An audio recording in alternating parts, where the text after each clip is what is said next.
All right, we're going live. Hello to all around the world, all Augies everywhere. I'm Dave Casler, amateur radio call sign KE0OG, here with another live stream from beautiful Ridgway, Colorado. Actually, we're a little bit closer to Kelowna, but that is literally a wide spot in the road. At least Ridgway has one traffic signal. It's the only traffic signal in Ouray County, but I guess it counts as a traffic signal. Actually, the city of Ouray to the south has no traffic signals because the main road just goes straight on through the town. But boy, if you pull into one of the parking lots there, you're almost parked like this, and you better have something to be able to back out of there. It's a very mountainous area. I'm reading here about these Old Bay flavored goldfish snacks. Those sound like fun. That's from Leo Gustafson, and Chris Wilson is here with us. Lefty is with us. Wilson is from Sydney in Australia, but I have some painting to do in the kitchen. Optical Man Jeff, hello Dave and all Augies from Sioux Falls, South Dakota, where it is 100 degrees with sunny skies. When my wife and I were in Montrose earlier today, which is the commercial center for the region, all of 20,000 people, something like that.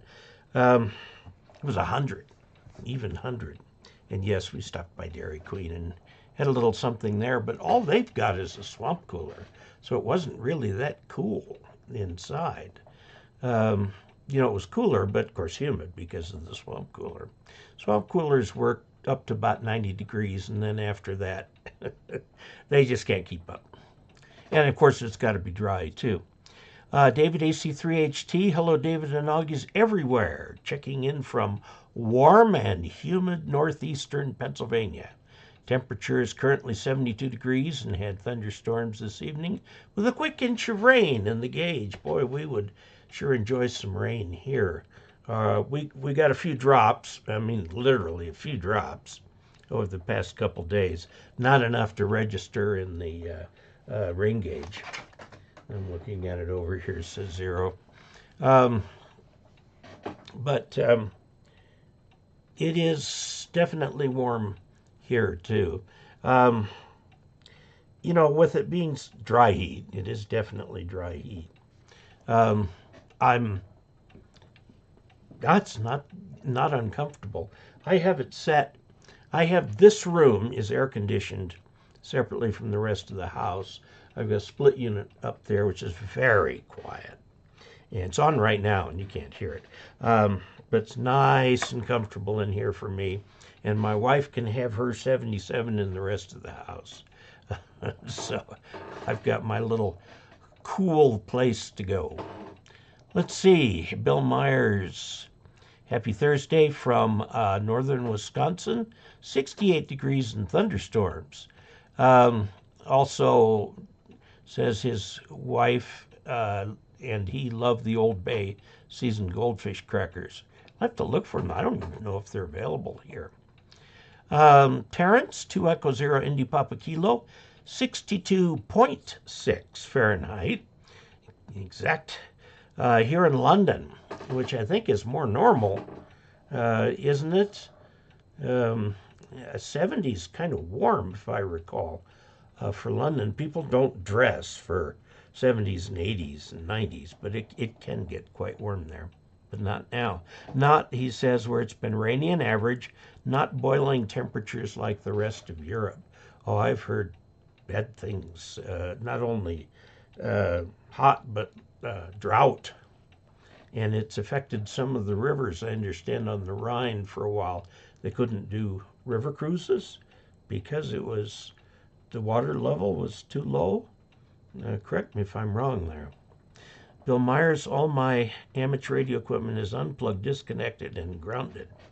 I have 2 switches, one switch for the HF rig, and then one switch which feeds the little SDR radio, the SDR Play RSP-1A. And they've all got a center position where everything is grounded, and they're big, sturdy alpha delta switches. Last night we had a little bit of thunder and lightning, so I actually did unplug the icon completely from that. No sense in playing with that sort of stuff.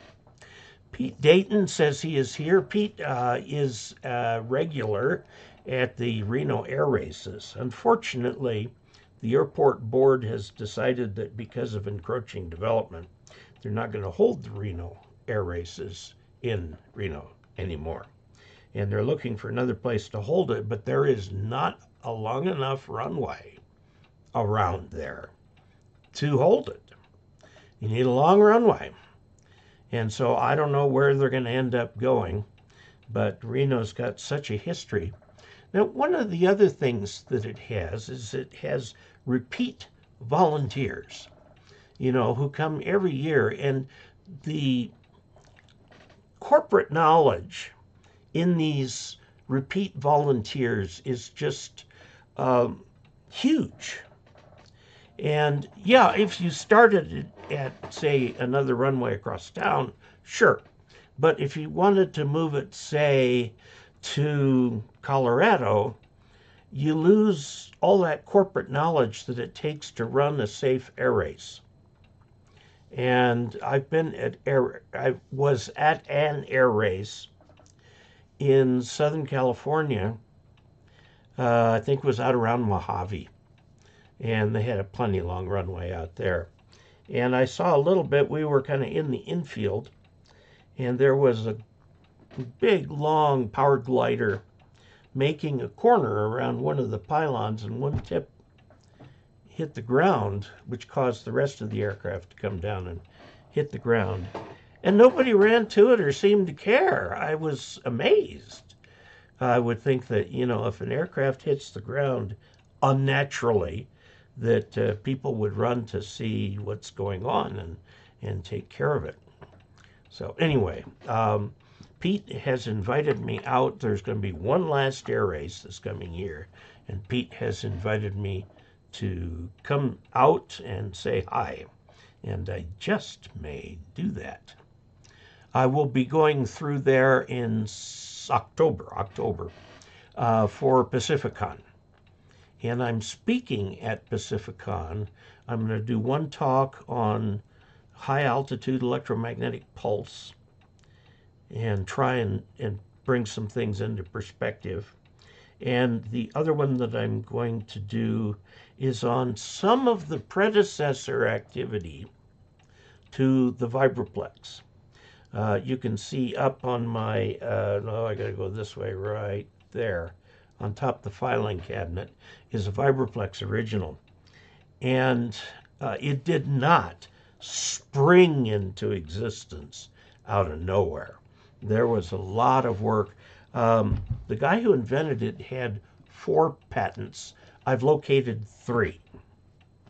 So I'm looking for another patent from this guy. I'm going to put up a video on both of those subjects as soon as I can, because they're both subjects where I'd like to get a lot of constructive feedback. Feedback that says, you're wrong, doesn't help me. But feedback that says, don't forget that this guy also did this patent over here. That's extremely helpful to me. I can do something with that. So, let's see. Chuck Schreiber. Good evening, Dave, and all Augies worldwide, N5 KVO, from the hill country of South Texas. Sunny and 94. Waiting for the best show out there on a Thursday night. Well, good to have you aboard, Chuck. James Gordon says hello from K2JEG in Poughkeepsie, New York. Poughkeepsie is the original IBM town. And, when Tom Watson Sr. lived, he wanted to put it next to this guy's shoe factory because he really liked the manufacturing methods used by this guy, but he also liked the way this guy treated his employees. And this was back then where there was still an idea. I mean, it largely went away in the Civil War. Prior to that, people who organized companies like sawmills, clothing mills, cotton mills, and so on, felt what we today would call a socialist obligation to their workers. That kind of disappeared with the wave of Irish immigrants, but still persisted. And Tom Watson was very much a proponent of this kind of thing. He even had a country club built exclusively for IBM employees, all the employees, down to the janitors, up to the front office. And he was quite a guy. Had very strong opinions, like most of the most of the most of the people back then. Things have changed now, of course. A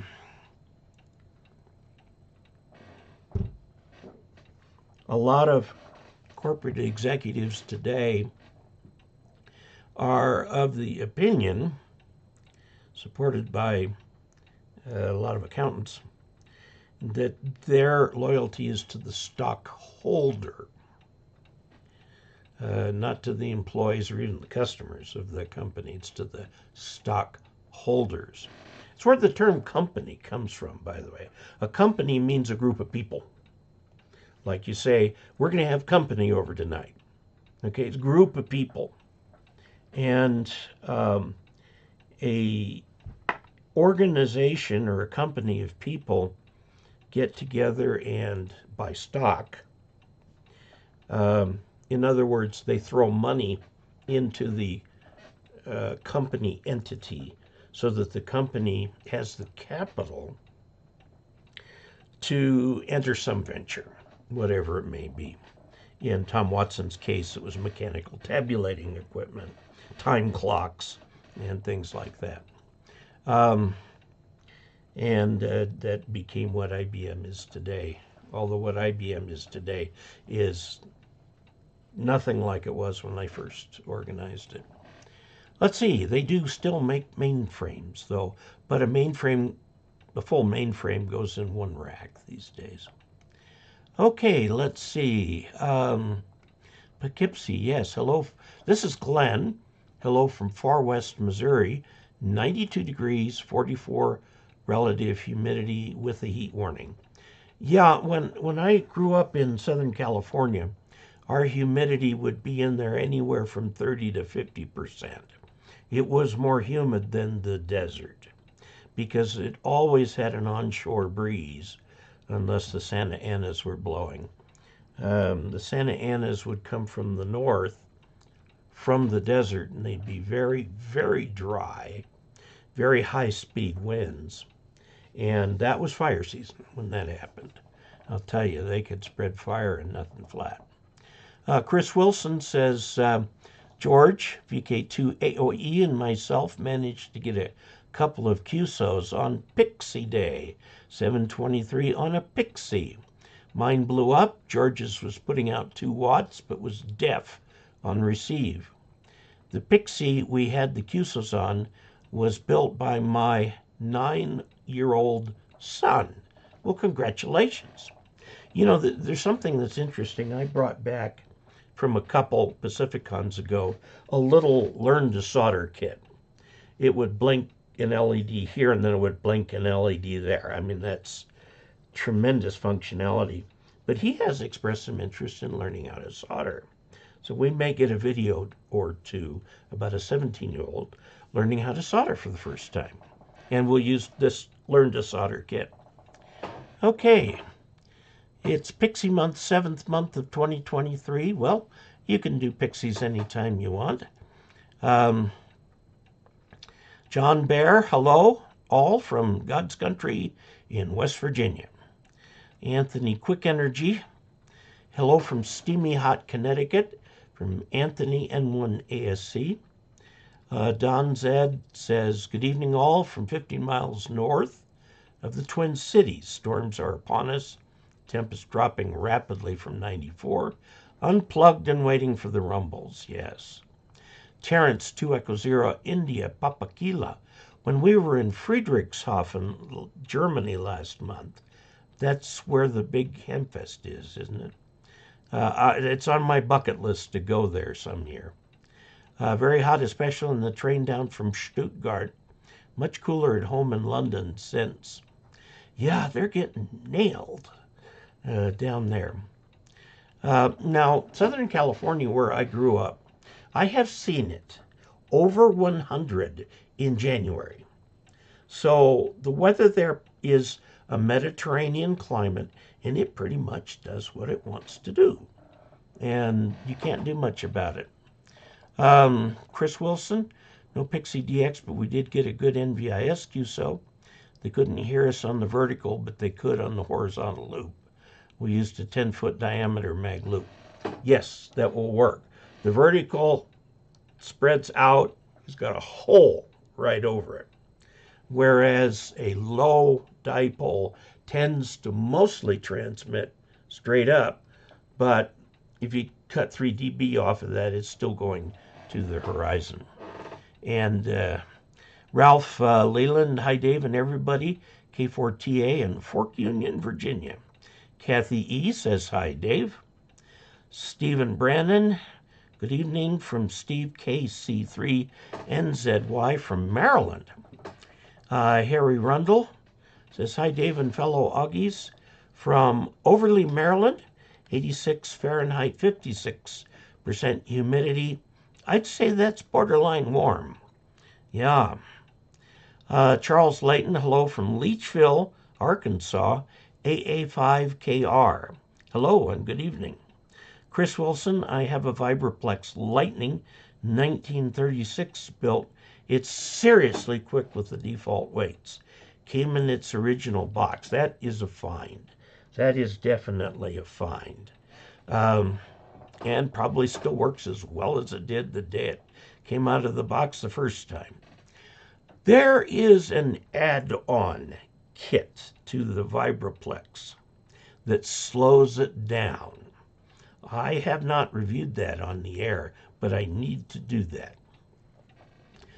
Because it kind of starts out around 20 words a minute. It's designed for some seriously fast code. Let's see, Country Boy Conversation says, good evening, everyone. First-time listener, and so happy to have you. Studying for my technician exam now. Very good. Now, if you are using the ARRL book, note that if you go to the ARRL, let's see, Netflix, not Netflix, good grief, YouTube, the ARRL HQ has a YouTube channel, and one of the playlists on there is my walking you through the technician book. So you can take advantage of that. There are also videos to walk you through the general and amateur extra books, but those are behind the ARRL paywall. I took a picture here recently, and I think I showed it to you guys. It showed what it cost me to fill my Jeep up with gas. One fill was more than it cost to join the league for a year, so helps to put things in perspective there. Okay, Country Boy, good luck with your studying. Larry from the Philippines, good morning from Manila. Typhoon went super typhoon, but moved to the northern parts of Luzon. No damages here. There are, let's see, when I was over there, the official count of islands was 1,007. And Luzon is the main island. About halfway down the west side of Luzon is Manila, the Manila Bay, and Manila, the Manila metro area. Very, very populated. Northern Luzon, can can't remember the names of the provinces, but that is the home of the Marcos family up in northern Luzon. And people think, oh, the Philippines. Philippines is huge. It is as far from northern Luzon all the way down to Cebu, not Cebu, the island in the south, is 1,000 miles. It's the same as the distance from Seattle to Los Angeles. That's how tall the Philippines is, and broad and wide. And there's, a lot of islands, but a lot of them are little dinky things. And they are, I guess, still finding people in the deep in the jungle who have never discovered that civilization before. When I was there, this was just 50 years ago, they discovered the Tazadai tribe. Dai being spelled D-A-Y. It's pronounced Dai in the Philippines. The Tazadai tribe, who had never had any contact with outsiders before. And everybody was, gaga over this thing, but a lot of people were really uncertain how to deal with these people. Should they go in and establish contact, or should they just disappear and leave these people to themselves? It was on the island of Palawan, which is long and thin, very tropical. So anyway, no damage northern or in Manila. That's good. Believe it was Endicott near Binghamton, not Poughkeepsie. Endicott and Poughkeepsie were both big. You may very well be right about Endicott being the original direction. Federal Systems was in Poughkeepsie. We sold helicopters to the government. Actually, IBM was the prime contractor. The helicopter came from Sikorsky, but IBM's job was to install a bunch of avionics and weapon systems on it. And so the nameplate on the thing said IBM. Crazy. Okay, Keith Jenkins, K9, JKJ, says, good evening all. Bill Myers, Country Boy Conversation, good job. You can make it. Yes, you can. Larry said, most of the damages were in the north as it dropped a ton of rain and winds here. I checked with Yesu on the battery comments, and the unit has no such animal. Okay, well, they would know better than I. I know there are some radios that have it, and they need almost no current. And a little, like, hearing aid battery can keep a small memory alive for like 10 years. So, Country Boy, I agree with you. I think you will do well. Ted Bowman, 93 degrees in Boise, Idaho. What's your take on global warming, Dave? Well, it's getting awful hot. I think that global warming is well established. I mean, just look at the numbers. I think what you're really asking is, what do I think of the cause? There is something called albedo. Albedo of the Earth is its gross, entire planet, reflectivity of light hitting it and going back to the sun, or going out into outer space.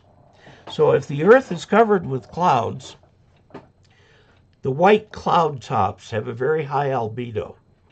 They reflect most of the light, and with it most of the heat. Okay.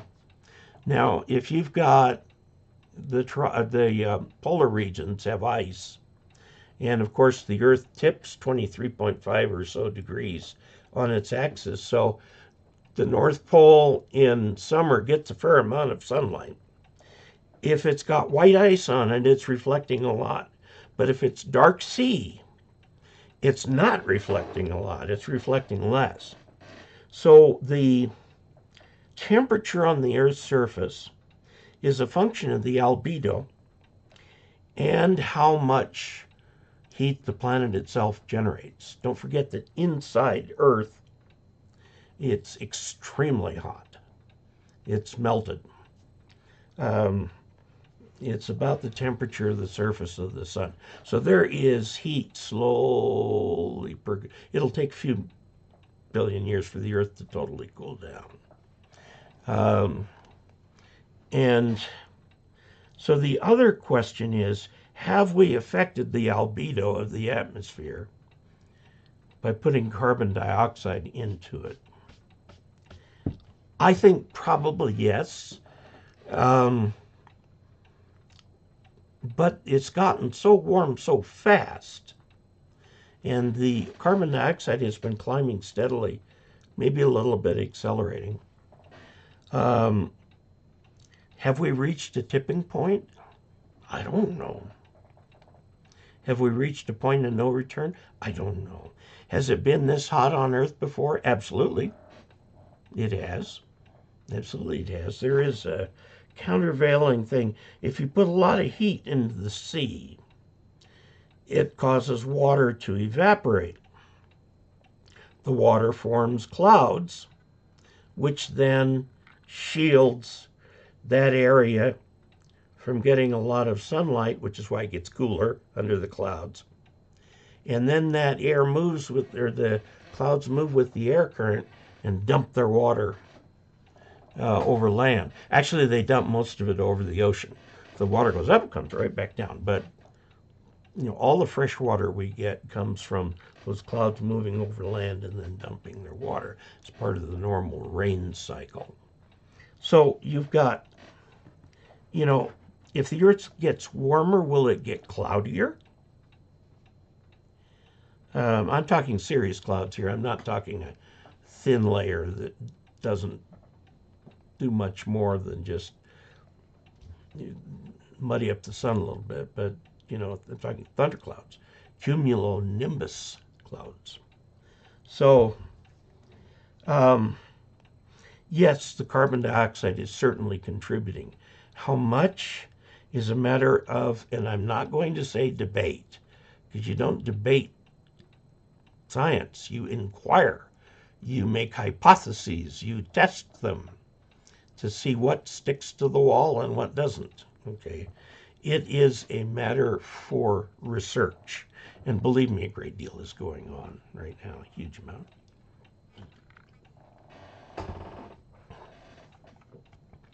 Let's see here. Boy, that took me a while to go on that one. That's my take on global warming. Global warming is a fact. You can just go look up the temperatures. What causes it appears that the carbon dioxide has a major effect, but there are other factors at play. And then there is also the idea of a tipping point. Nature can absorb a lot of abuse, but there comes a point where it can't absorb any more, and it starts to fight back. So I think that's happening. So Roz W0NBG, Lakewood, Colorado. Yes, the Rhine River was so low that we had to leave our Viking River cruise and take a 10-hour ride through the Middle Rhine, missing many castles and cathedrals. Sad. Yeah, that's the whole point on going on the river cruise, is the castles. When I was in Germany with my dad, I can't even remember when. 30 years ago, something like that, before I met Loretta. Dad and I pooled our frequent flyer miles and went over there.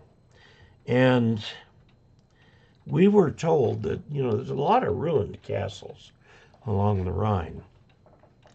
What these castles would do was collect tolls from the traffic on the Rhine. I was told that the government would give you the castle for free if you promised to fix it. And they would hold you to it. You had to actually make the castle habitable. So, I don't know. I think that's a good thing to do. I mean, who doesn't love a good castle? They're sort of like pirates. Who doesn't love a good pirate, Larry, in the Philippines. Showed my grandson my code keys and he loved them. Have an old J38 and a Japanese side paddle. The 38 was given to me and one needs repairs. Here are the temps as good, still cloudy from the Typhoon Igai. Jeffrey's Corn, hey Dave, got my tech license. KJ5BRO, hey bro, good deal, good deal. Congratulations to you. Leo Gustafson slips back in. Larry says, tropical storm, Kanun location, 385 kilometers northeast of Itbayat, Batanes province. And gusty winds up to 80 miles an hour, movement north. Our next storm. Leo congratulates Jeffrey, and Jeffrey says thanks. Chris Wilson, note for homebrewers, the last of the NE502 series of oscillator and double balanced mixers on a chip have ceased production. NXP appears to be the last to make the SA612, stopped late last year. Time moves on. It does. 30 years from now, those will be collectible items. And people will simulate them or something like that. KE0OG, David says hello to all. Larry said, been to Marco's home, and the security guard is super person and friendly. Good, yeah. Optical Man Jeff, KE0, Luzon. That's the name of the province, the very top of the Philippines. Luzon. And that's Marcos territory up there. I never made it to Luzon. We had a branch of the church up there, but I never made it up there. Optical Man Jeff, I saw that beside raising the price of membership slightly, they're also not going to include the CQ subscription anymore. Do you mean QST? I haven't been up to date on that. I know they ran a survey. You can get all that stuff online. All of the, I usually end up reading QST online, but not always. Yesterday I just read through an issue, just right here on my table. Some old people like me like paper between the fingers. Paul, VK4DPC, hi Dave and fellow Augies. Greetings from VK land. Dave, if I have my facts straight, happy birthday. It's actually tomorrow, but tomorrow is today where you are. It's the 28th there. So thank you very much. My wife and I are going up to Yankee Boy Basin and to take a look at the wildflowers, which are usually at their peak at the end of July. And Yankee Boy Basin is known for its beautiful, beautiful wildflowers. And up that high, you get the, the state flower. What is it? I've got a picture of it in my mind. Columbines. The columbines are up there, and you can see them in profusion. They normally don't grow below about 10,000 feet. And Yankee Boy is 11 or 12, I think. If you take a slightly different route, you go down into Telluride via Imogene Pass, and Imogene Pass is over 13,000 feet.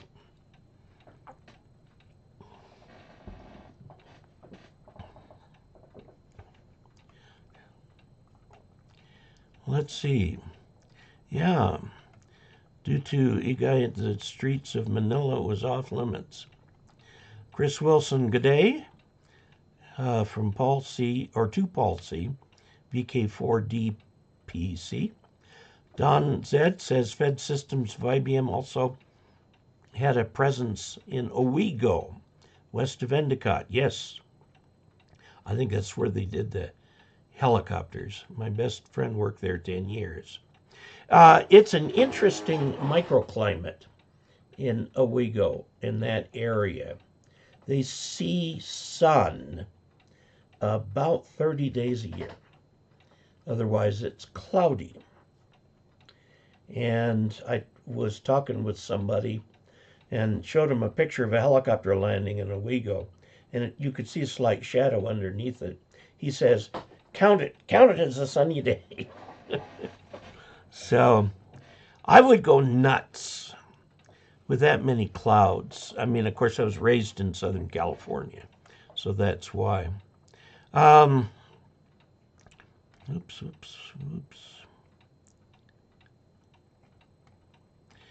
Bill Myers, KE0OG. Hello, Dave. Any flying updates? How are the plane repairs coming along? We're 2 weeks away from being done and have been for several months now. So I'm going up there next week, see what they're actually doing. So, Carl Poor, hottest day in the United States was in 1931. That was a real bad time there. They had a series of very bad winters where not that much rain fell in the Oklahoma, Texas area, Arkansas, so on and so forth.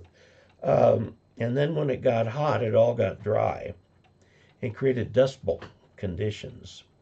And that was what caused a mass migration in the United States, one of the largest mass migrations of people on Earth, moving to California, where there was work picking fruit. I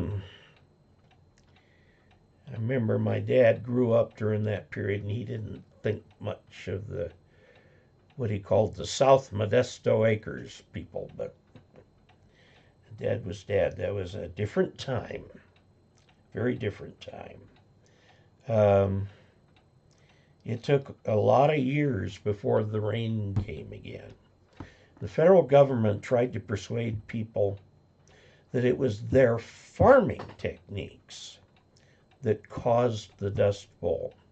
They put too much land under cultivation.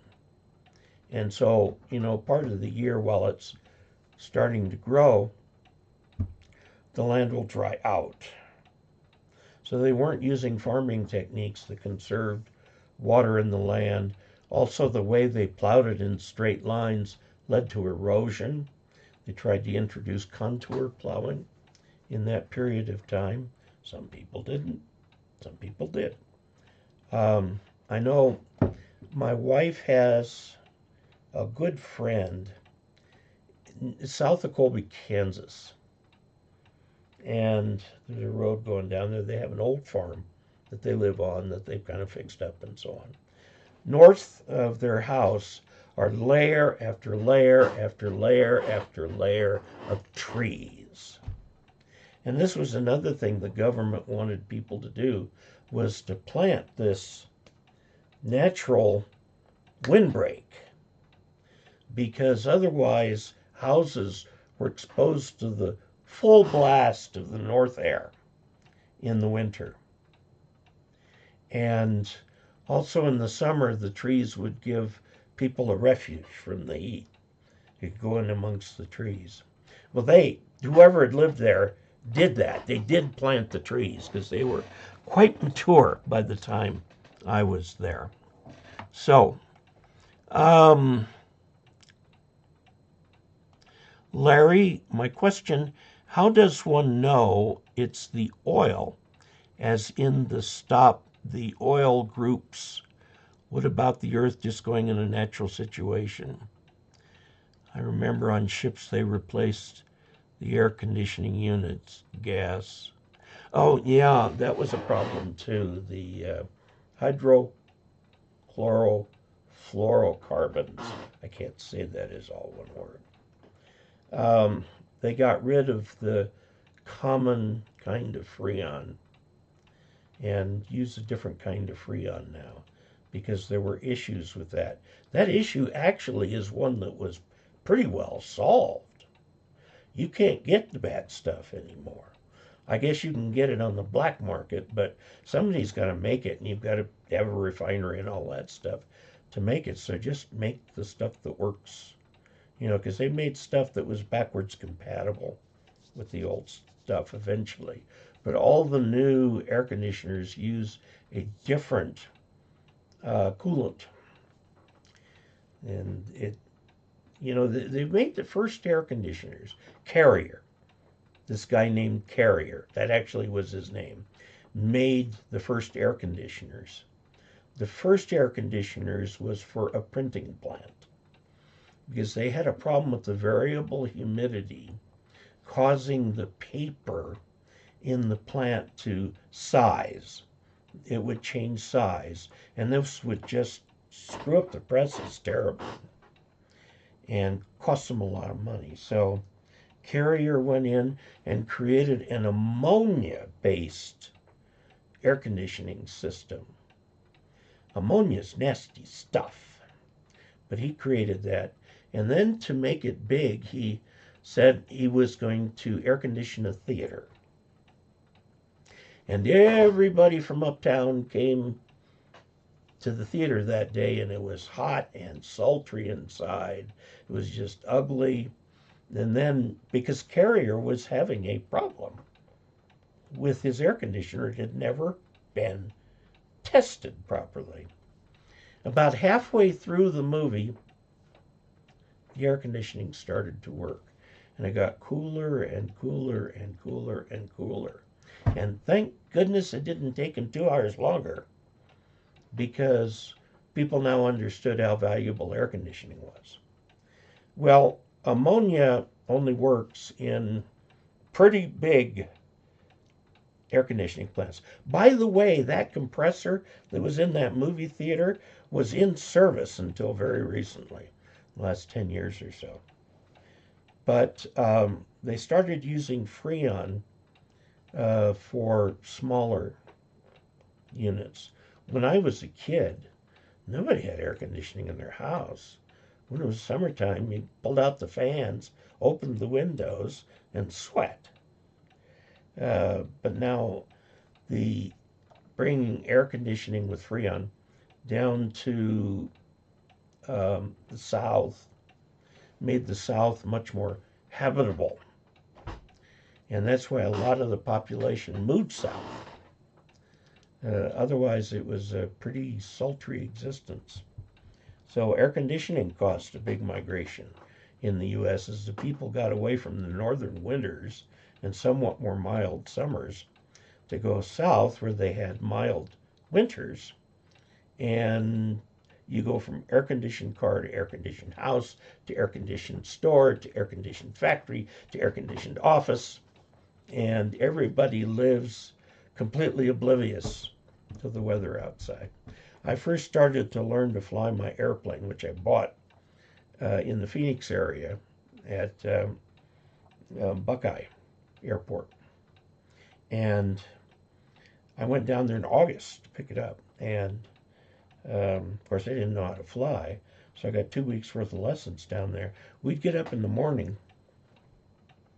We would get to the airport at dawn, actually just a little bit before dawn.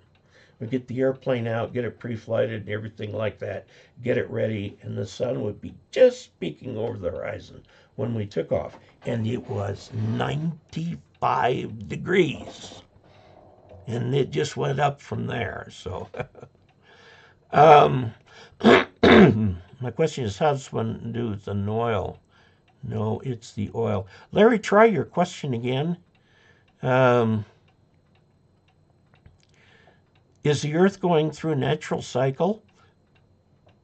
Maybe, but it is going very quickly. Normally the natural cycles, we got out of the last ice age very slowly. When I was a kid, there were still glaciers in Glacier National Park. That's why they named it that. There are no glaciers there anymore. So the change in climate has been kind of quick. I remember lots of warm days as a kid. I remember the real bad smog as a kid, too. We didn't have any air conditioning until I was in high school, and we moved up to La Crescenta, and there was a window air conditioner in the house, which would cool the living room somewhat. And then after I left, went on my mission, I came home to find that Dad had put central air in. To do that, he had to insulate the roof, or the ceiling, or the attic. because otherwise the air conditioner couldn't keep up. And I think they're still using the same air conditioner. Dad since sold the house and he passed away a few years ago.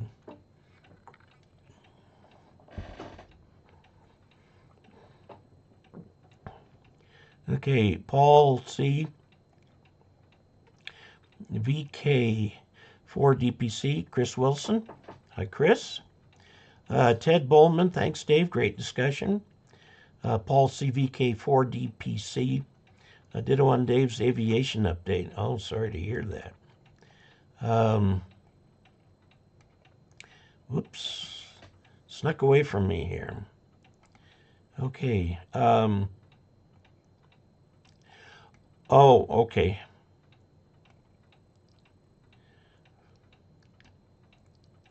Melinda, hi everyone. KQ4JFE, month-old tech here. All right.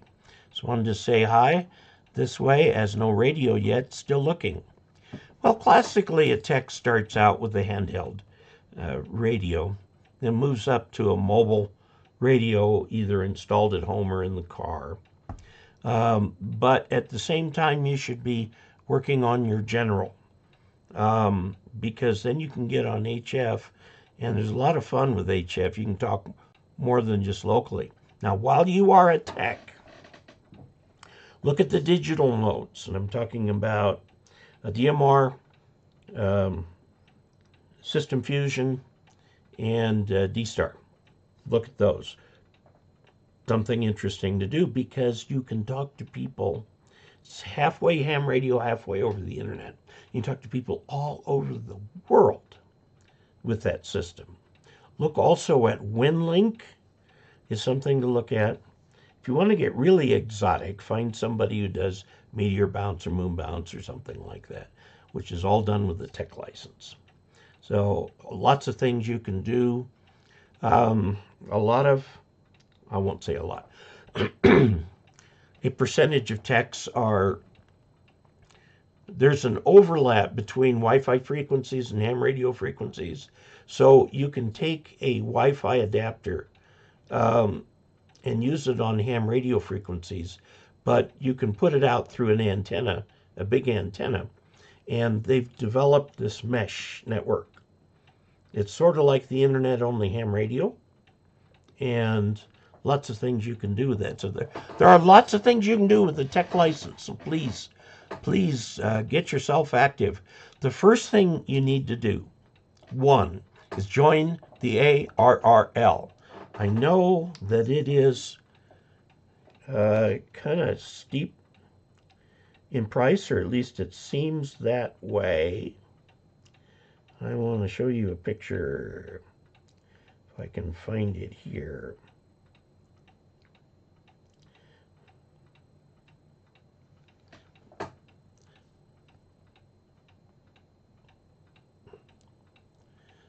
I bought 15 gallons of gas the other day to put into my Jeep. And this is the picture, $58.28. So it costs less to join the ARRL than it does to fill up your tank with gas. So that should put the cost of ARRL membership. You'll really be happy you did, even if just for the magazine.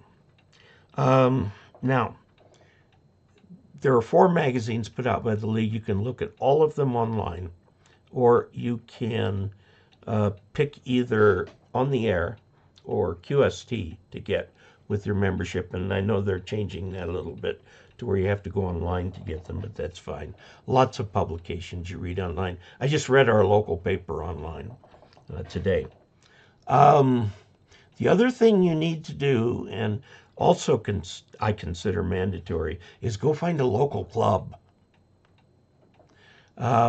In much of the United States, you're in foreland. You should be able to do this. In much of the U.S., there are multiple clubs you can choose from. So you may have to do a little club shopping.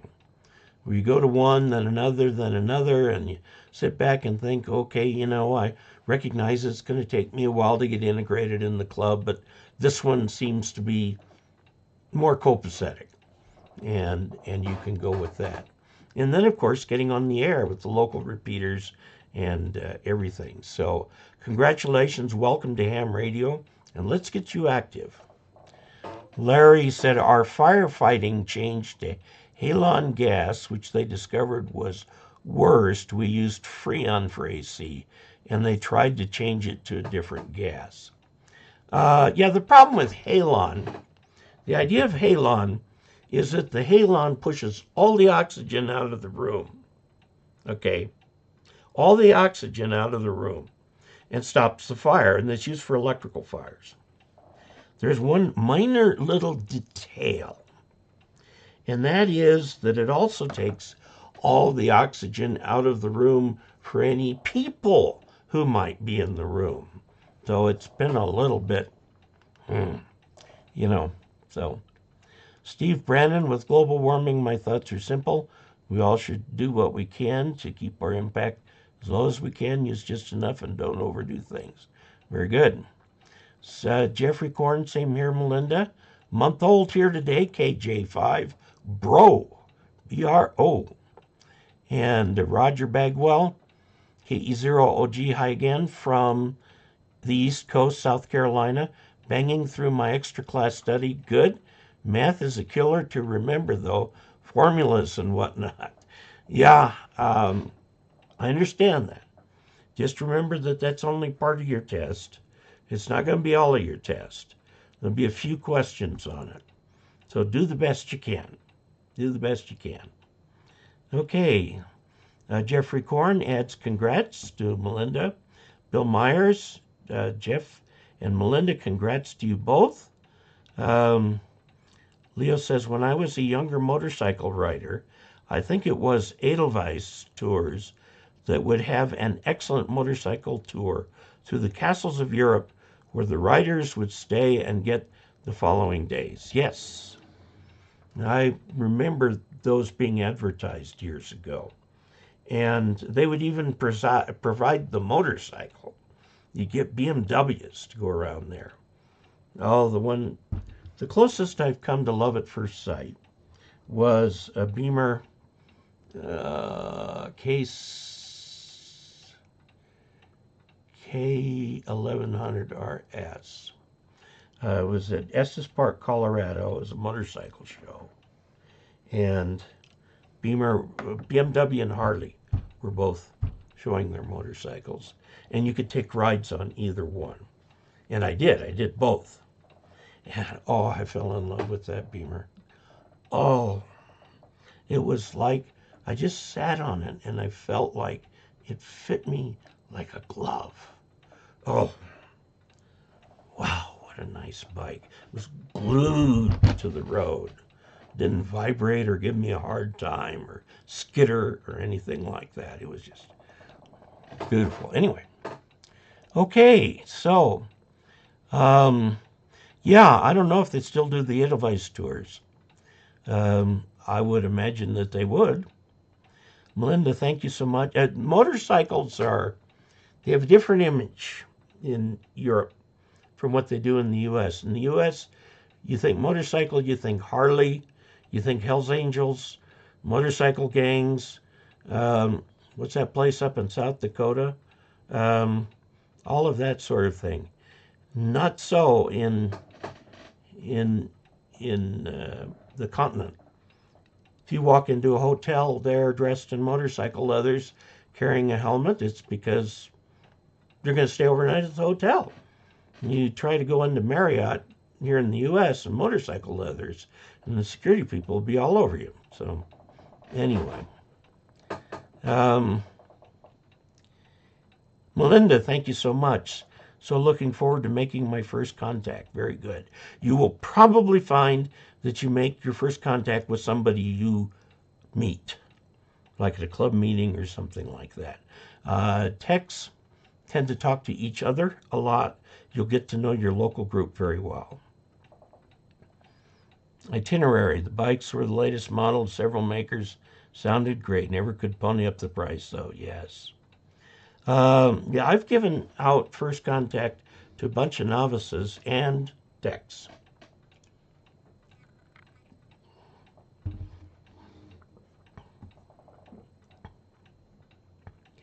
Larry DU, or Larry in the Philippines. The damaged J38 needs repairs and I need to open it. There are like 54 parts in that thing. It's a very complex design. Send a YouTube video of KPH San Francisco and their tour and the engineer sending the last messages of their going off the air.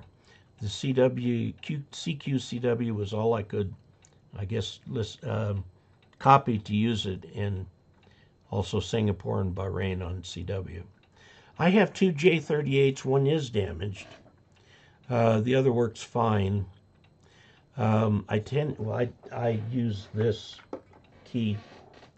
This is the reference key because it's still made.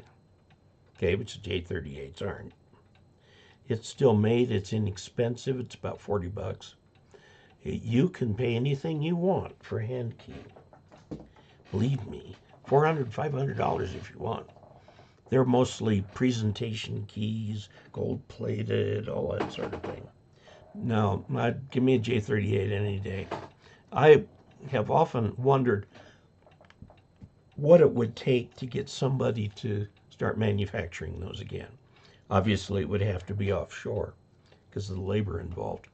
But they certainly could be, and you know, the patent is long expired, so. Let's see, the mics. Melinda, yes, First Contact is awesome. James, see the seats, Melinda, it's so nice to chat with like-minded folks. At last, no one I know has ever heard of ham radio. Yes, you'll find that's the case. I know a guy, one of the Augies, who is in Pomona, California, which is kind of east of Los Angeles by 40 or so miles. And he didn't know anybody either, and so he just went out and badgered his friends into getting their licenses. And then he started his own club. And they do something every week. They've got great things going on there. Little contests, little stuff like that. Endicott was a hotbed of the shoe manufacturing industry in the U.S. for years. Yes, that's what I understand. Jared Slaughter, can a DMR radio work on analog? The answer to that is no.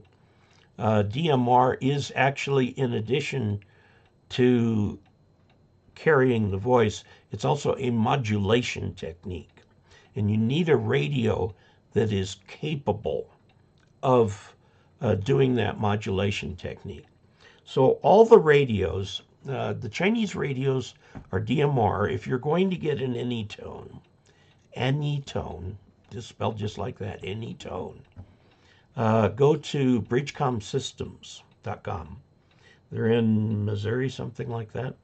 And I've met a couple of their principals, and they are the only that I know of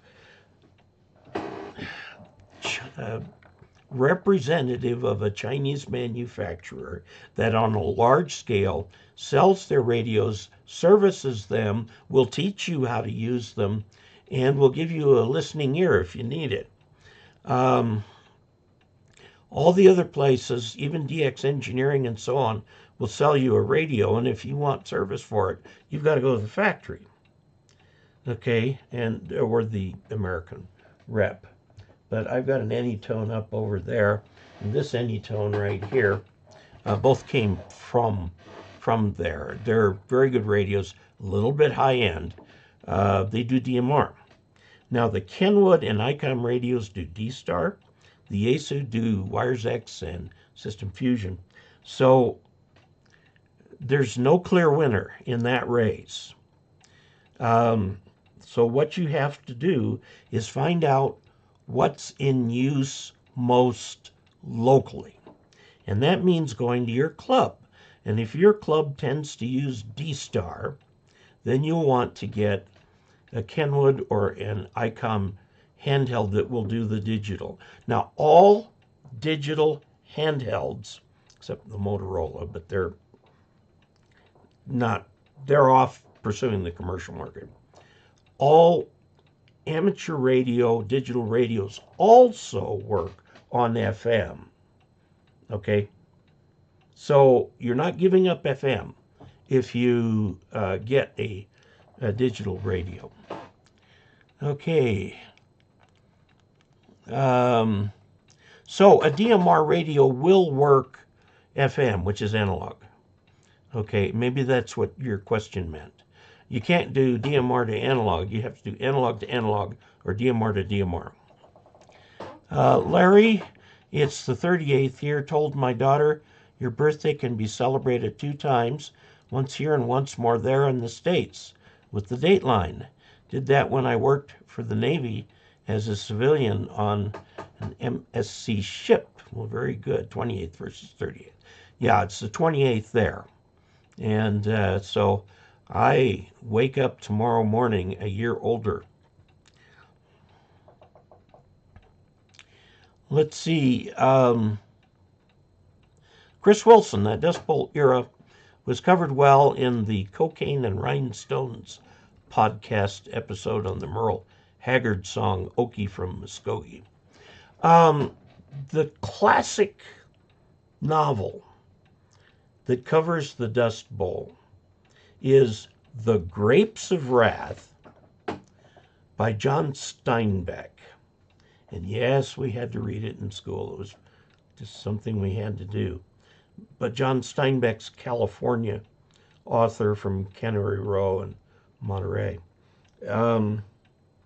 He wrote this book about the Judd family, that Joad family, J-O-A-D, I think, who lived in Oklahoma, and they lost their farm because they couldn't pay the mortgage. And it walks through all the steps of this family getting to California. It has an intensely controversial ending. And there is one weird chapter in there that involves a turtle trying to cross the road.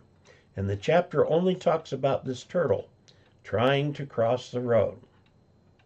And as he's trying to cross the road, a car tips it on the edge of the shell and flips it upside down. And there it is. It can't do anything. Turtles can't flip themselves over most of the time. So, and this is the essence of the story.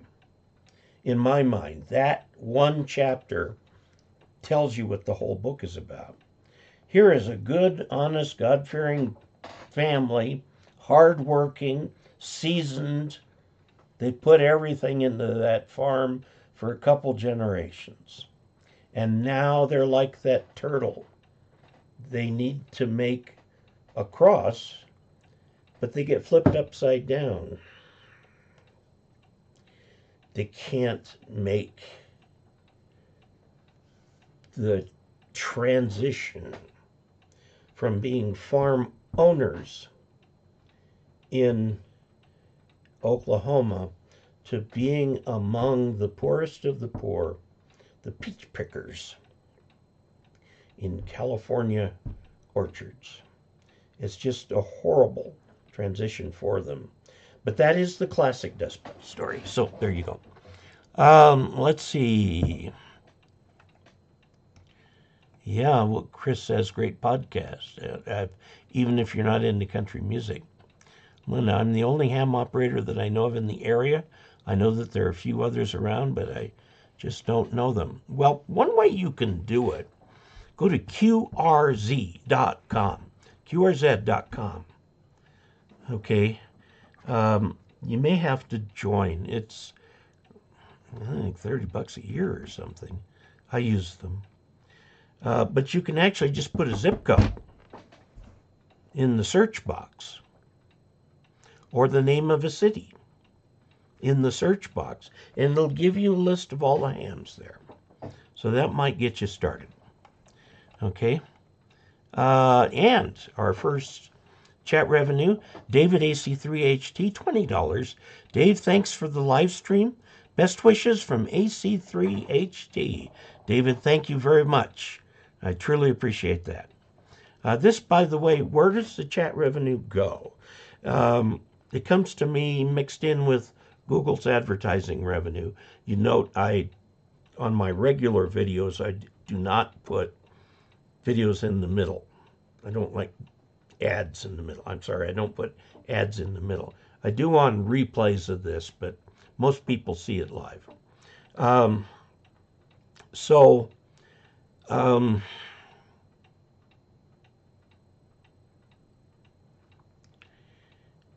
I was going to say something that was dreadfully interesting. Not interesting enough to remember what it was, though. Okay, Larry said he used to work for Box Chip DMR, and I believe their radios are analog as well. Yeah, all the DMR, except Motorola, all the DMR radios that are aimed at the amateur market will do both whatever their digital mode is and FM. Now, here's the $64,000 question. Has there been a radio come out yet that will do different digital modes, DMR and D-Star, or add C4FM?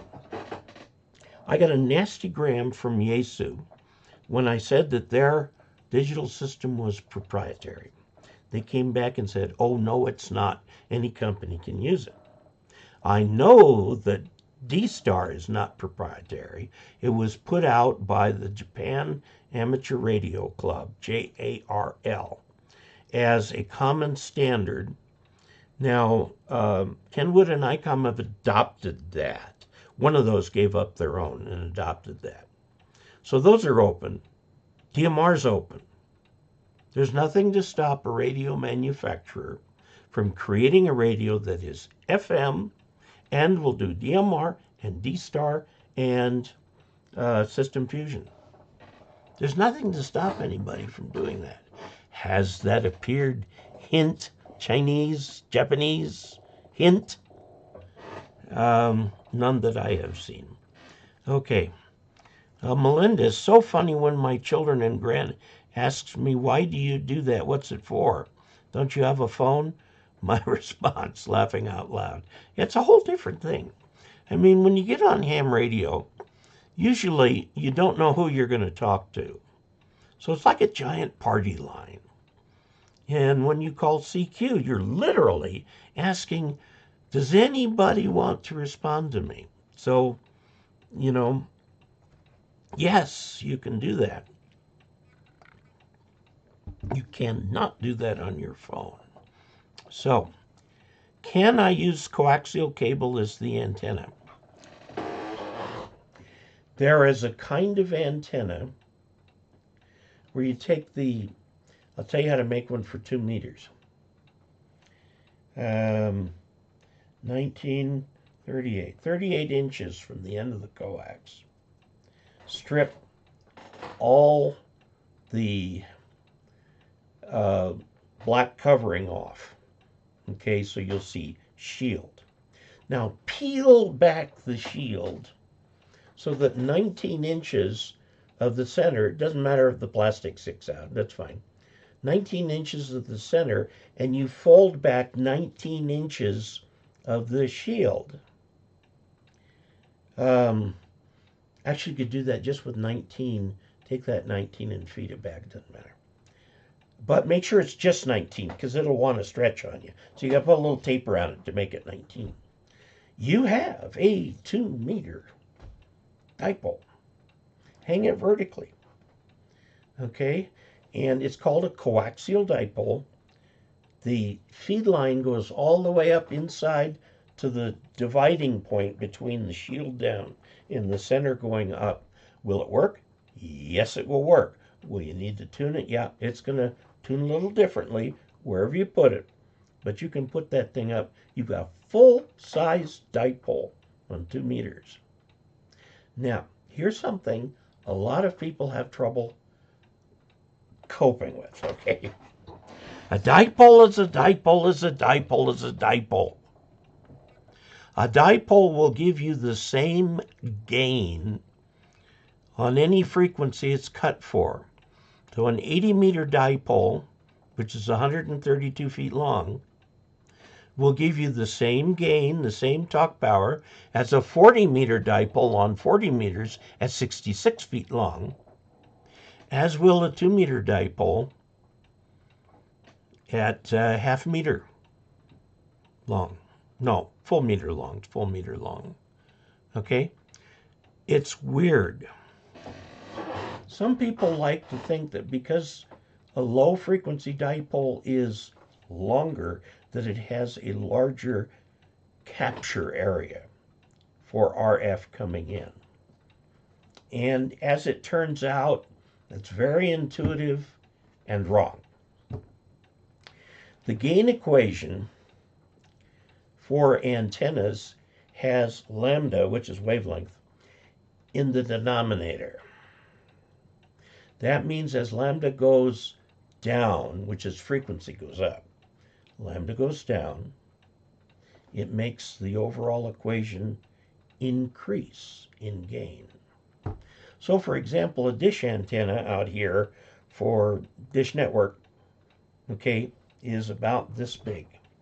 And it has like 30 dB gain. How could it have so much gain? Because the wavelength we're talking about is something like that. Okay? So this is a huge antenna compared to the wavelength. And I had the hardest time with that concept in my graduate electrical engineering classes. I remember just standing in front of a chalkboard, working through the equations, and nothing I could do got rid of that lambda in the denominator. So a dipole is a dipole is a dipole. And when we say the optimum elevation for it is a half wavelength, that means 66 feet in the air for a 40-meter dipole, which is almost impossible for most hams to achieve. But it's only 33 feet in the air for a 20-meter dipole, and it'll give you the same radiation pattern. A 20-meter radiation pattern with a 20-meter antenna will look just like a 40-meter radiation pattern on 40 meters, both half wavelength high. So I did a video once on how height affects antennas. I did it on 6 meters because the antenna is only 3 meters or 10 feet long. And a half wavelength for that is 10 meters. So if I put it at 5 meters, or 5 feet, keep switching back and forth. And I did my whole video showing the effect of height on the thing, and it was quite interesting. And I could do it in miniature because I was dealing with very high frequencies.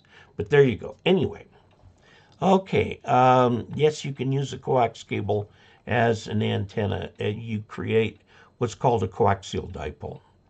Leo Gustafson, I still have a GE window AC that my dad got back in 1970, still holding pressure.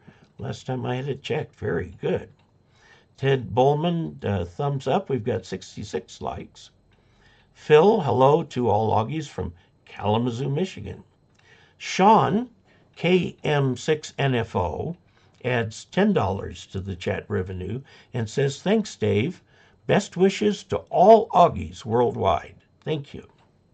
Melinda, Dave, my late hubby had 20,000 hours flying time, was an instructor, multi-engine, instrument-rated pilot, crop duster for several years. Would love to hear your stories. On my channel, if you go to my channel where you can actually search on the channel, that would mean go to youtube.com/Dave Casler, DAVECASLER. No T, one S. That will take you to my channel homepage. I think you can search there for videos. Just put in the word flying, because I've got about 10 or 11 videos about flying. They're pretty rudimentary. Most of them were taken while I was still a student. So, yeah, my airplane is currently laid up. Has been for 8 months, 9 months now. And it cost me $6,000 a year to insure it. Eesh. Okay, Optical Man Jeff, KE0OG. When I was a kid in the 60s, we used to lay out a blanket in the front yard until 1 or 2 a.m. when it was very hot. And we talked to our parents, and they told us stories about the good old days. Oh, those are treasured memories. Treasured memories. Larry from the Philippines, other part of my comment, we use CO2 for fires on ships and was replaced by halon. Then they found out it was more dangerous. On some websites, look for a silent key whose family are selling the radios. Yeah, I'm always a little leery of eBay radios. My recommendation to new hams is that they buy new equipment so that they're not buying somebody else's problem, because that's too much to deal with for a brand new ham. Okay, Kevin, KE0OG, Dave, a POTA question. Does the park have to be activated to do a park to park, or can you just go to a park and start doing park to park? I'd go to the POTA site and look at the rules. They're different for everything. Note that you have to make 10 contacts from a park in order for it to be counted. And the hunters, the people like us who are talking to the people in the parks, are automatically credited based on the guy in the park getting 10 contacts, at least. Sometimes that's a little hard, but other times it's fairly straightforward. Melinda, I do plan to join the ARRL. Very good. Larry, in the Philippines, it's how I got my J38 and got some Drake 2C and 2B and a Heathkit transmitters for $180. My brother, that's a lot of money in the Philippines. My brother got his HQ-170 in Apache and got his Novice in 72. There's always someone selling radios. If you know the person selling it, see if you can borrow it for a while.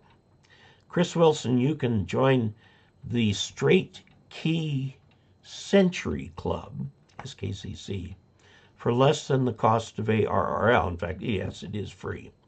Tell Randy, the membership manager, that I sent you, and he'll give you an additional 50% off your first year. Yeah, 50% off. Free is free. When they say Straight Club, they mean a key like this, or a key like the Vibraplex. Those are non-electronic keys, not electronic keys. Okay, Melinda, I truly would love to join a club, but I no longer drive, so I am limited there. What happened here? I lost it.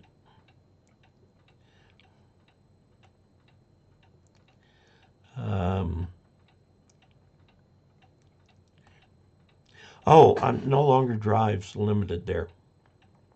There are some virtual clubs. I know there's a big one in New York. I'm trying to remember which, because I think I spoke to it once. I haven't spoken to clubs in a long time.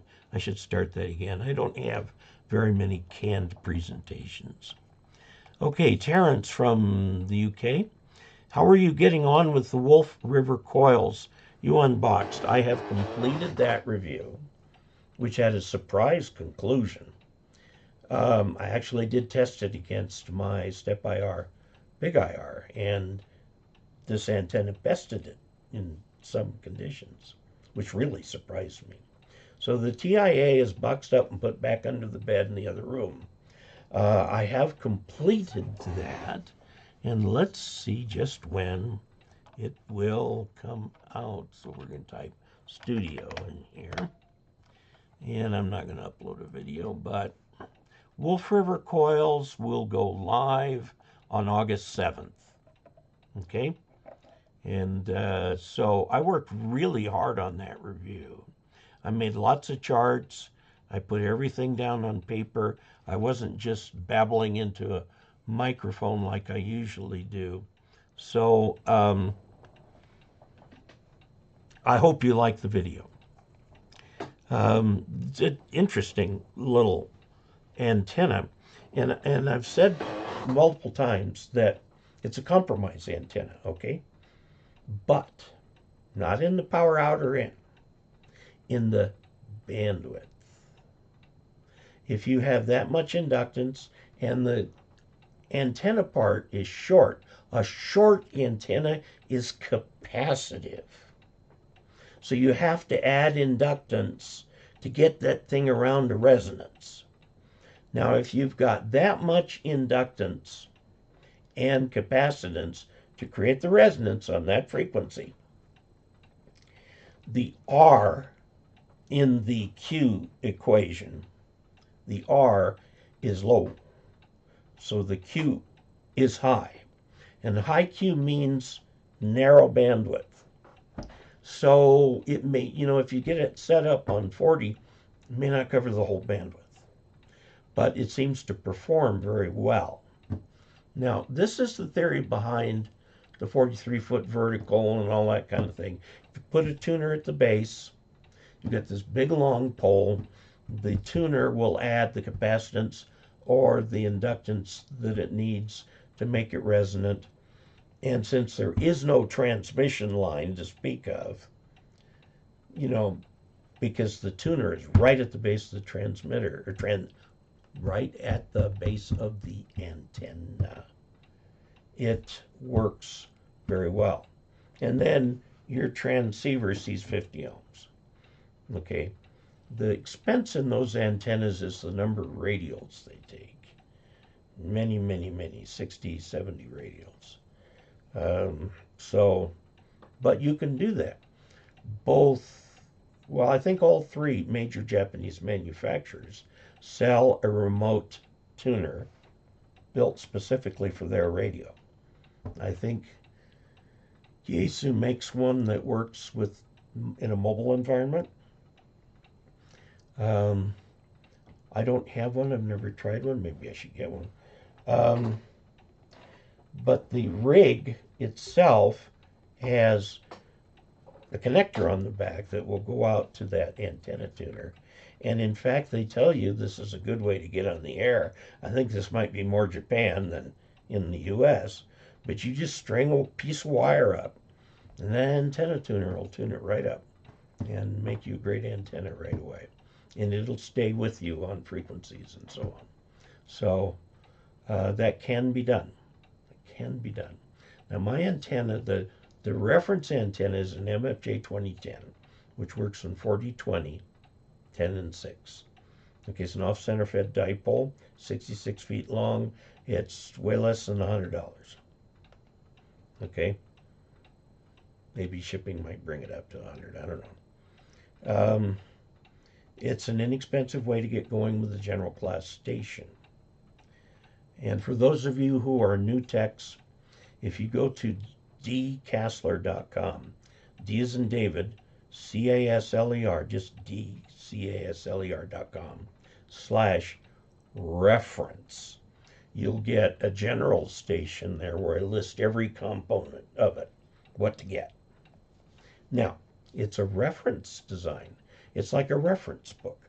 You look in the book when you want to look something up. Well, what this reference design will do is help you understand all the parts and pieces. But if you are really enamored with the FT710 instead of the ICOM 7300, by all means. But when I make videos about HF, I will make them with the ICOM IC 7300. Okay, because that's the reference there. Okay, Optical Man Jeff sends $15 to the chat revenue and says, "Thanks, Dave. You are a great person and a really great instructor. Thank you, Jeff. I appreciate that very much. I do. Chris Klotz started a comment. Hopefully he'll finish it down here. Chris Wilson. Yes, SKCC is Straight Key Century Club. It's an old school Morse code club based around mechanical keys, straight keys, sideswipers, and mechanical bugs like the Vibraplex. Right. Now, my radio has got an electronic keyer in it, and I tell you, I'd really rather use that than the straight key. But a lot of people really like those straight keys. Phil KE0OG joined the club at college 40 years ago. Yeah, well, that was me too. I joined the club at BYU, I think in 1974, which is about 40 years ago. And that's where I got my novice license. And then I graduated and went home and ended up in the Air Force. But then I had my advanced. So, okay, Phil, Melinda is thanking Chris. Phil learned to be a CW traffic handler and had fun sending hundreds of messages for Valentine's Day. Larry said when he was first licensed in '82, I joined my two local clubs. One was VHF UHF and the other was HF, and I made a lot of friends. I joined a group here and also DX1PAR. Very good. Ted Bowman, Dave, rode my Harley 300 miles, was welcome everywhere I went, loved my bikes. There has been a real change in the U.S. in terms of general societal acceptance of loud motorcycles.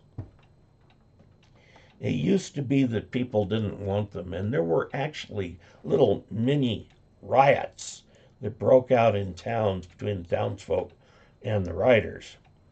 And then finally, some businessman got people to see sense and says, do you understand that each one of these Harley riders has a wallet?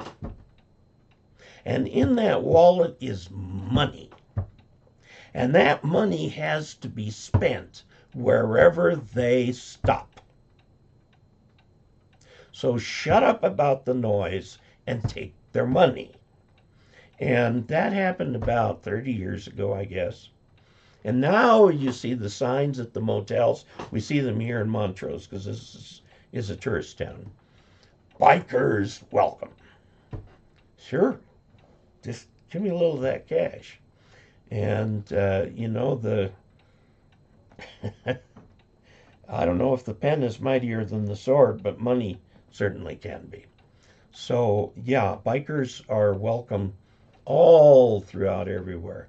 Most of the tour groups are Harleys or Gold Wings or something of that size. Now, I will say, you know, I rode since I was a teenager. And I'd be riding my street bike through the mountains up here, which is wonderful motorcycle roads. And I'd get behind some people on Harleys, and it became really apparent to me that a lot of these Harley riders had very little experience. They were having serious trouble negotiating the corners and just really didn't know what they were doing. And I hope with time they would learn more, but I just was always afraid of seeing one of them go down. There was one accident I went kind of by. Yeah, they were kind of cleaning up after it. A Harley rider coming north from Durango on his foot pegs, or I guess it's actually a board you put your feet on.